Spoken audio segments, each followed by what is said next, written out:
ada lemari tua kayu gitu yang besar banget. Orang-orang pada bilang di situ ada nenek bungku kayak jagain, orang pada digangguin. Aku tidur aja di situ aja sendirian di base camp itu, tidur bangun nggak ada apa-apa, nggak pindah tempat juga. Jadi kayak ya udahlah, berarti mungkin emang akunya yang nggak peka sama sekali juga sih. Tapi kan ada kesulitan nggak ketika kamu tidak mengalami traumatik gitu ya, terjun di genre horor ini?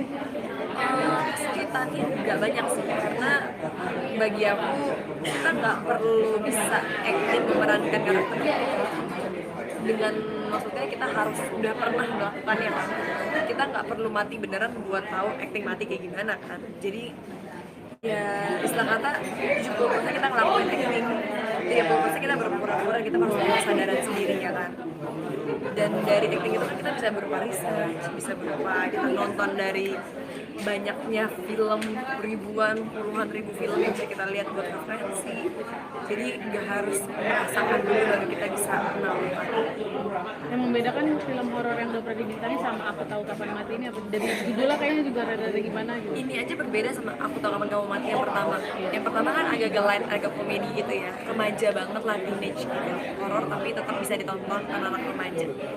Ini tuh emang lumayan dark, lumayan berat, dan isu yang diangkat juga langsung nggak main-main tentang mental health, yang dimana sekarang emang lagi hype dan marak banget orang membahas tentang mental health dan health issue. Yang mental health issue ini kan juga bisa dibilang sangat mempengaruhi anak-anak zaman sekarang ya, dalam bersikap, dalam menggunakan sosmed, dalam bertindak. Pasti dukungan orang tua atau orang-orang di sekitar kamu main film horor nih, maksudnya ada masukan nggak sih atau seperti apa, ada pesan-pesan gitu dari mama dan lain-lain? Kalau dari mamaku tuh yang penting film horor itu bukan horor yang vulgar, bukan horor yang maksudnya ya tau lah ya, yang aneh-aneh gitu segala macam. Yang penting aku suka cerita dan karakternya, dan aku juga kenal baik sama produsernya. Jadi aku kayak ngerasa ya nggak punya alasan buat tidak disupport lah. Tapi pernah ditawarin nggak?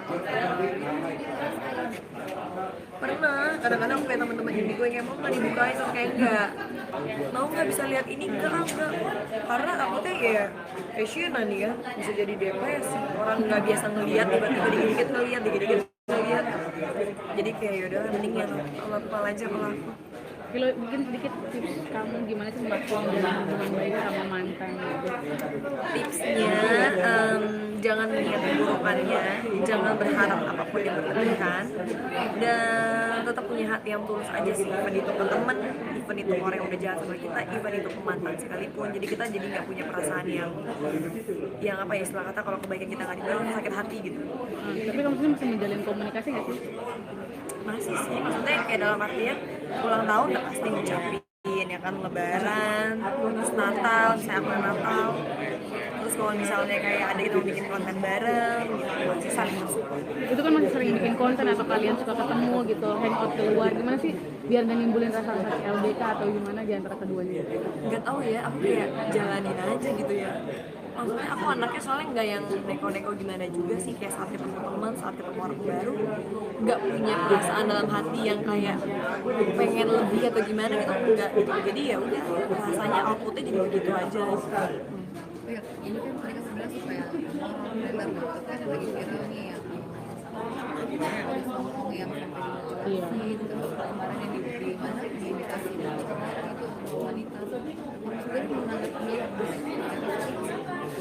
Aku turut prihatin sih, terutama yang kasus Abicu itu ya, karena aku yakin gak ada satupun orang di dunia ini yang nyangka mantan kita akan diputus. Semoga aku gak putus mantan. Jadi ketakutan sendiri nggak Bila? Ngeri sih cowok-cowok ya, hati-hati ya cowok-cowok, jangan begitu. Kalau ada dendam, ada amarah, diomongin baik-baik ya, soalnya kan selalu ada cara yang lebih baik buat berkomunikasi. Kenapa harus dengan menghilangkan nyawa ya? Maksud aku aneh aja gitu loh, dari orang yang kasus pembulian sampai ke rumah, orang yang ngebunuh cuma karena pengen harta, kenapa harus kayak gitu? Cuma kembali lagi ya, aku yakin orang-orang yang ini sebenarnya sakit mental sih, itu pasti dia mungkin nggak sadar, tapi sebenarnya dia punya kelainan mental. Entah itu mungkin karena orang bisa punya perasaan yang beda orang lain sampai berbuat sadis, itu bisa jadi mungkin dia punya jiwa-jiwa lain di dalam diri dia kan cuma dia yang tahu. Iya, jadi makanya bagi aku penting banget kita pertama harus punya prinsip hidup yang kuat, dua punya agama, setidaknya kita punya panduan lah untuk menjalani yang baik-baik di hidup ini. Yang ketiga ya kita nggak boleh menyepelekan mental health. Tapi sampai kamu cukup mengikuti nggak sih beritanya itu dari sekilas si kepalanya di festival Sampai bikin gara-gara muncul di TikTok ya kan, muncul terus sampai aku akhirnya dari yang nggak boleh sampai akhirnya kayak dengerin gitu kan, ngeri aku ngeliatnya kayak sadis ya. Cuma saya lebih nggak kebayang yang jadi anak dan suaminya deh, sama keluarganya yang ditinggalkan, nggak bisa kebayangin. tapi kan ini kan berkaitan dengan mental health ya, seperti yang baru juga kan dari aplikasi wanita itu sampai membuka menurut kamu sekarang mental seperti apa sih yang terjadi di saat ini? Menurut aku itu orang krisis jati diri deh menurut aku. Karena mereka tuh kadang-kadang diambang antara apakah ini beneran diri saya apa bukan ya. Kadang-kadang kita ngerasa kita adalah orang yang paling mengenal diri kita, tapi pas kita look deep inside kita nggak kenal lagi, ternyata ada sisi lain dari diri gue yang gue baru tahu ya, bisa kelepasan saat gue marah, saat gue emosi, saat gue sakit hati. Dan itu yang menurut aku kita harus pay attention dari sendiri mungkin. Gimana cara kita harus aware sama diri kita nih, apa ya yang bisa men-trigger kita ngelakuin hal-hal yang mungkin sadis atau mungkin hal-hal yang kelainan. Kan dari situ baru kita bisa kayak nyadar bahwa oh kayaknya saya butuh bantuan deh, kayaknya saya butuh bantuan dari orang yang emang expertise gitu, emang yang misalnya psikolog atau psikiater.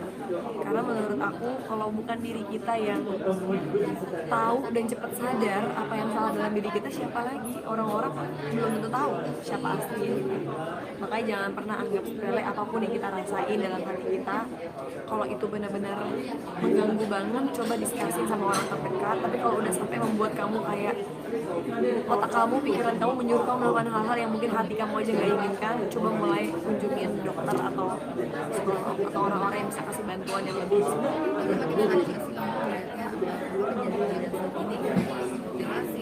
Aduh, ini sadis banget, udah di luar dari nalar ya kalau bagi aku, karena aku gak pernah kebayang kayak aku ditusuk jarum baby aja tuh lebaynya minta ampun ya, kayak oh my god sakit banget terus apa kabar ini, tusuk, mutilasi segala macam. Aduh, aku gak kebayang yang ngelakuin kok bisa gak punya hati. Tapi kan kita gak tahu ya apa yang terjadi sama pikiran dia dan apa yang terjadi sama keluarga ini saat ini. Jadi aku cuma berharap supaya korban mendapatkan keadilan secepatnya. mungkin udah dengar Feral bakal maju ke dunia politik, dukungan dari Willow sendiri atau dia sebelumnya udah ada cerita gitu ya? Udah sempat cerita ya, kalau aku mah mendukung apapun itu selama itu positif, tidak merugikan orang lain, dan semoga aja berjalan lancar ya. Thank you. Terima kasih.